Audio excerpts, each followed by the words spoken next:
Assalamualaikum warahmatullahi wabarakatuh. Ya, selamat pagi, siang, sore atau malam ya, untuk kalian semua. Em,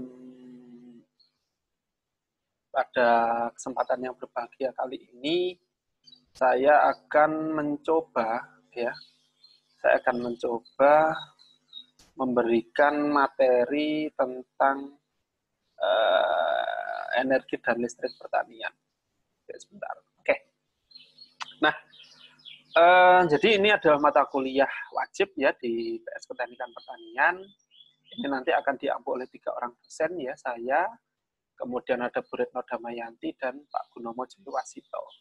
Nah, untuk yang materi pertama pada hari ini ya, saya ingin menjelaskan tentang pendahuluan dulu. Pendahuluan tentang energi dan listrik pertanian, tentunya tentang sumber-sumber energi, kemudian sumber-sumber energi tentunya listrik juga yang diaplikasikan di bidang pertanian. Nah, kira-kira nanti seperti ini, karena untuk semester ini adalah pertemuannya 12 kali pertemuan, berarti sebelum UTS nanti akan ada 6 pertemuan yang mungkin ada beberapa yang kita mampatkan. Ya. Ini nanti juga ada praktikum juga ya.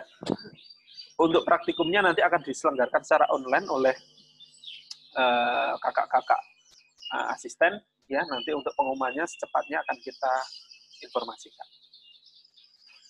Untuk evaluasi ya, karena sudah masuk ke kurikulum OBE ya, jadi semuanya nanti pasti akan kita evaluasi mulai dari aspek manapun ya, dari nilai dari ujian, praktikum, tugas, kuis dan lain sebagainya.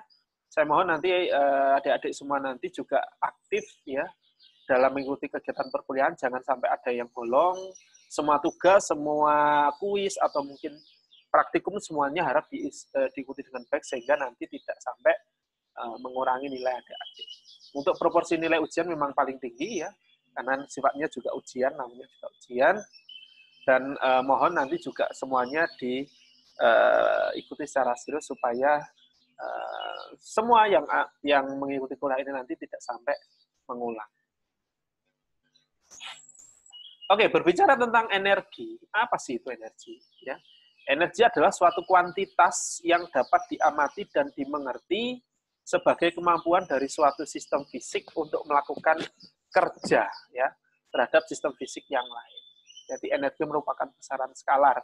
Nah, di sini saya tertarik dengan kata kuantitas. Jadi kalau ada kata kuantitas berarti kan di sini harus ada angka gitu kan ya. Harus ada angka, artinya adalah bahwa energi itu harus bisa diukur ya, harus bisa diukur dalam bentuk angka ya. Berarti satuan energi kan jelas ya, ada joule, kalori, watt hour, BTU ya, bukan BTS. BTU itu British Thermal Unit. Seperti itu. Nah, saya yakin teman-teman semua juga sudah paham. Nah, untuk bentuk-bentuk energi saya kira ada bentuk-bentuk energi potensial seperti ini ya, kemudian ada energi kinetik ya, kemudian ada energi mekanik, kemudian ada energi termal, energi kimia, sengaja banget ya gambarnya Nasgor ya, dan kemudian energi listrik ya. Jadi ini nanti mungkin kita jelaskan secara global dulu ya tentang energi, tapi harapannya nanti ke depan kita akan lebih mengarah ke bidang pertanian. Jadi energi-energi yang diterapkan di bidang pertanian. Oke, kemudian ada pun untuk bentuk-bentuk energi bahwa perlu diketahui juga bahwa energi itu bisa dirubah. Energi memang tidak bisa diciptakan maupun dimusnahkan, namun ya, energi itu bisa kita konversi atau kita rubah menjadi bentuk yang lain. Ya, menjadi bentuk yang lain. Misalnya ini gambar yang pertama, ini ada dam ya, sebuah dam besar di mana di sini terjadi konversi energi yang awalnya energi gerak air ya. Kemudian nanti kita juga menggunakan energi potensial untuk menambah ya energi dari kinetiknya air tadi menjadi potensial, kemudian digunakan untuk menggerakkan turbin. menjadi energi gerak, kemudian dikonversi menjadi energi listrik. Ada beberapa jenis konversi energi di gambar-gambar berikut ini. Ini ada konversi mulai dari energi angin, dikonversi menjadi energi gerak, kemudian juga dikonversi menjadi energi listrik mungkin kalau ini memang digunakan untuk menggerakkan turbin dan disambungkan dengan generator. Kalau ini ada energi kimia, kemudian nanti dikonversi menjadi energi listrik. Ya, saya kira teman-teman juga sudah pasti familiar semua bagaimana energi itu dirubah. Ya, sama seperti energi matahari ya. Kita bisa memanfaatkan panas matahari, kita bisa memanfaatkan partikel foton yang dibawa oleh cahaya matahari, kemudian kita bisa rubah menjadi energi listrik, energi apapun yang sesuai dengan kebutuhan kita. Ya, sama ya, ini ada motor pembakaran dalam ya, internal combustion engine ya, di mana kita bisa mengkonversi energi kimia menjadi energi panas di sini, kemudian dari ledakan campuran bahan bakar udara yang kemudian dipicu oleh busi di sini, maka timbullah energi gerak di sini ya, energi kinetik yang nanti bisa menggerakkan kepala piston ini, kemudian bisa menjadi energi gerak yang digunakan untuk menggerakkan apapun yang bisa itu roda atau mungkin yang lain.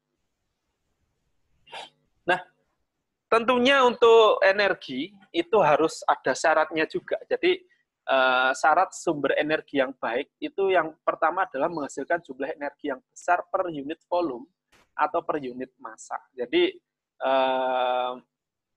sebisa mungkin energi itu besar tapi dalam bentuk yang ringkes atau yang kecil. Itu yang baik. Misalnya ya kayak tabung LPG itu kan. Itu kan energinya lumayan tapi bisa dikemas dengan per unit volume yang kecil.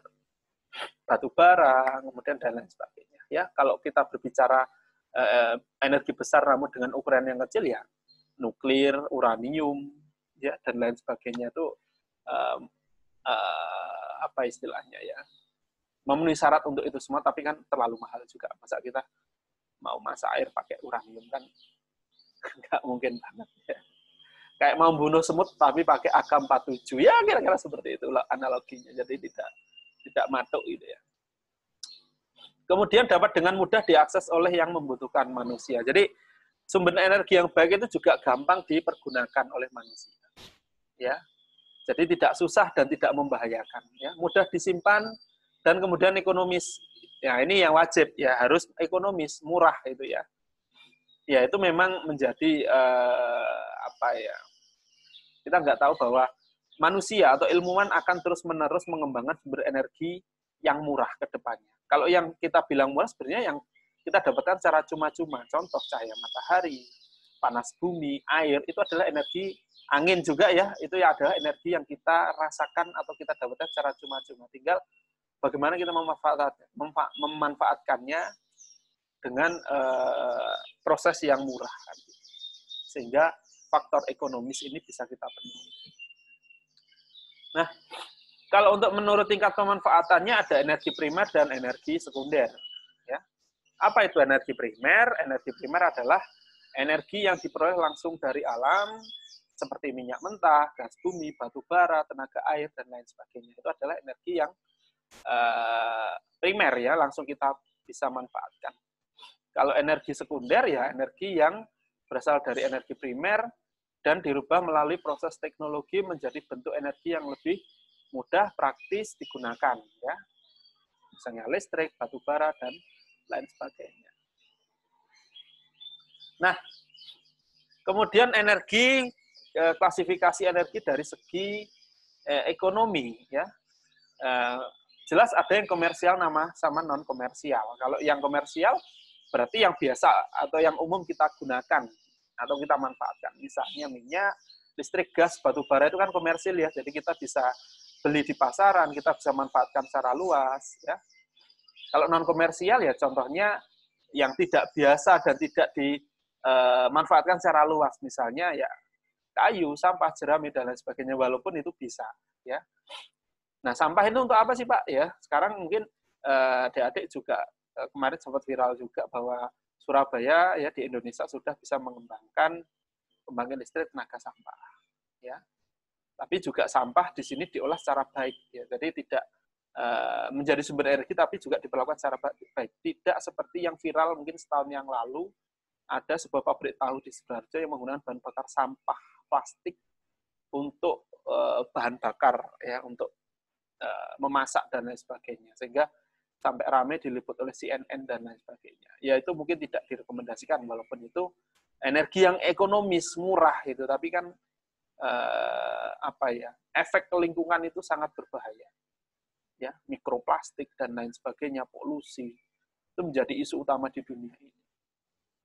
Kemudian energi non komersial disebut juga dengan energi tradisional. Jadi banyak yang masih memanfaatkan, cuma itu secara komersil belum bisa dikatakan komersil. Kemudian menurut tingkat pemanfaatan, ya, ada energi konvensional sama non konvensional. Kalau yang konvensional itu ini sudah, ya. Kemudian untuk ditinjau dari sifat penyediaan energi itu juga bisa dikelompokkan, ya. Ada energi yang terbarukan sama yang tidak terbarukan, ya. Yang terbarukan saya kira ya matahari, angin, air, panas bumi dan lain sebagainya. Nah, ini ya energi fosil, batu bara, minyak, gas alam ini adalah kita sepakat bahwa energi fosil suatu ketika akan habis persediaannya, kita sepakati itu, ya, sehingga mau tidak mau kita memang harus mengalih ke energi yang terbarukan, ya, dan ramah lingkungan. Kemudian untuk energi non fosil ada matahari, air, biomas, geotermal, dan lain-lain. Mungkin sedikit akan saya singgung bahwa Indonesia itu kalau dari segi energi terbarukan, yang non fosil itu sebenarnya kita tuh kaya, ya, sangat kaya. Bahkan Indonesia kalau dilihat dari energi matahari itu sangat potensial karena kita berada di khatulistiwa, ekuator, sepanjang tahun kita bisa mendapatkan matahari. Ya, saya kira tidak ada sehari pun kita tanpa matahari. Air juga melimpah, ya, negara kepulauan, biomas, ya, geotermal. Indonesia merupakan negara dengan potensi geotermal nomor 1 di dunia. Ya. Dari mana kita tahu bahwa kita potensinya nomor 1? Karena Indonesia adalah ring of fire. Ya. Banyak sekali gunung api. Kita itu negara api. Ya. Kalau ada kisah semua berubah sejak negara api menyerang. Kalau Indonesia itu menyerang, saya kira dunia pasti akan gembar karena negara api menyerang. Ya. Itu geotermal. Kita potensinya luar biasa. Kemudian nuklir, ya. Kalau nuklir mungkin belum, ya. Karena masih ditakutkan, ya. Walaupun penggunaan nuklir sendiri di Indonesia di Batan, ya, Badan Tenaga Atom itu sudah biasa untuk keperluan medis, keperluan pertanian dan lain sebagainya, itu radioaktif itu sudah sejak dulu diterapkan. Nah, kemudian ini klasifikasi menurut sumber energi, ya. Memang diharapkan nanti ke depan di masa mendatang energi fosil itu pasti akan berkurang, ya. Sehingga diharapkan nanti kita akan beralih ke energi yang terbarukan. Skenario-nya nanti 2030 ya kita mungkin tidak bisa langsung, ya. Maksudnya ujuk-ujuk semuanya langsung ke energi terbarukan itu kayaknya banyak sekali faktor, ya, tidak hanya faktor teknologi juga, tapi juga mungkin faktor, ya, you know lah, ya. Kita tahu bahwa perusahaan-perusahaan besar di dunia ini juga banyak yang dari sektor migas. Jadi banyak kepentingan di situ, ya, penguasa-penguasa terutama di bidang migas. Bahkan Amerika pada saat dia menemukan teknologi yang bisa untuk efisiensi dalam menambang minyak, diharapkan nanti harganya bisa lebih murah dan lain sebagainya. Ternyata dari Timur Tengah tidak tidak ingin, ya, bahwa Amerika menjadi penguasa di minyak, makanya langsung produksinya ditambah tuh. Dia nambang sebanyak-banyaknya sehingga harga minyak dunia anjlok dan Amerika waktu itu tidak meneruskan riset tentang itu, ya. Banyak sekali lah faktor, ya. Tapi ya saya yakin ke depan energi terbarukan seperti matahari dan sebagainya pasti akan arahnya ke situ. Bahkan sekarang motor, mobil sekarang juga sudah mengarah ke listrik, ya. Jadi teknologi pembuatan baterai sekarang yang banyak sekali di riset-riset tentang baterai itu sangat banyak dilakukan untuk saat ini, sehingga ke depan jangan heran kalau motor listrik itu lebih banyak dibandingkan dengan motor bensin. Bahkan sekarang biodiesel ya sudah 10%, mungkin lebih ya, 30 mungkin, saya lupa, mungkin nanti bisa update ya, bahwa solar yang ada di pasaran sekarang sudah berapa persennya itu sudah biodiesel. Kemudian ini aliran energi dalam prapanen produksi tanaman pangan ya. Jadi kalau kita menghitung kebutuhan energi ya, pada masing-masing proses, misalnya nanam padi, nanam sawit, nanam sayur, itu sebenarnya semuanya bisa dihitung ya.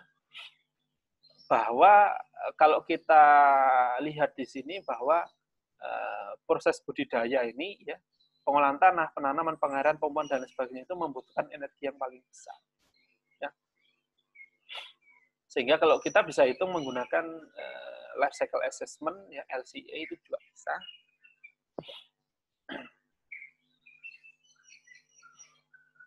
Kemudian kalau pasca panen ya kebutuhan energinya seperti ini ya. Transportasi, perontokan, pengeringan, penyimpanan, penggilingan, transportasi dan lain sebagainya. Jadi bisa dibayangkan bahwa dalam di bidang kita, di bidang teknik pertanian, mulai dari panen budidaya sampai pasca panen itu energi yang kita keluarkan itu luar biasa banyak. Ya. Entah itu untuk kerja mekanis, ya. Kebanyakan memang untuk kerja mekanis, ya. Tapi kalau kita mau menghitung sampai ke detail-detailnya itu bisa, cuma mungkin itu susah, ya. Misalnya tanaman itu fotosintesisnya dibutuhkan energi berapa per tanaman. Kalau sekian hektar itu berapa energi yang dibutuhkan. Dan lain sebagainya. Ya, itu silakan kalau adik-adik mau belajar tentang itu bisa. Cuma nanti faktor yang mempengaruhi itu kan besar sekali. Banyak gitu ya.